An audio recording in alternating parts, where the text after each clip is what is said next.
Salut à tous, c'est Marie Dupont.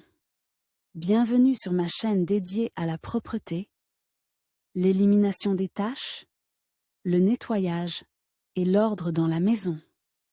N'oubliez pas de vous abonner à ma chaîne. Continuez à regarder pour découvrir nos astuces du jour.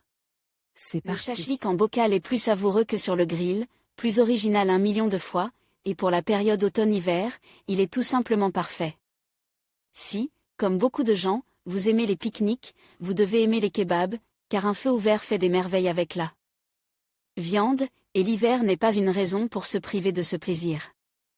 Si vous avez soudainement un événement ou des vacances à venir, n'hésitez pas à adopter cette recette.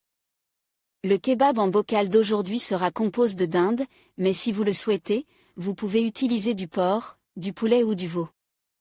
Nous ajouterons, entre autres, une tomate sucrée et juteuse et quelques oignons pour rendre la viande plus juteuse. Ce plat peut être accompagné d'une savoureuse salade de légumes frais ou de verdure.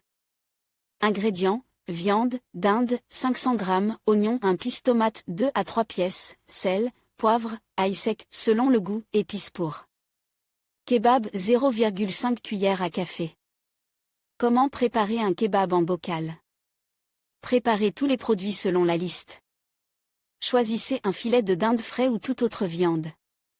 Rincez et séchez la viande, puis préparez un couteau bien aiguise. Coupez la viande en morceaux assez gros, vous n'avez pas besoin de fraiser avec le découpage, comme dans le processus de cuisson des. Un kebab traditionnel ordinaire. Saupoudrez la viande d'épices sel, poivre, épices pour kebab, ail sec. Mélangez bien les épices à la viande, vous pouvez même frotter chaque morceau avec les épices. Laissez la viande mariner avec les épices pendant 15 à 20 minutes. Épluchez maintenant l'oignon, rincez-le et coupez-le en pétales. Lavez et séchez les tomates, coupez-les en lamelles. Préparez des brochettes en bois, de manière à ce qu'il y ait un léger arôme de fumée, les brochettes peuvent être grillées au préalable. Enfilez la viande, les oignons et les tomates sur les brochettes, en alternant les ingrédients.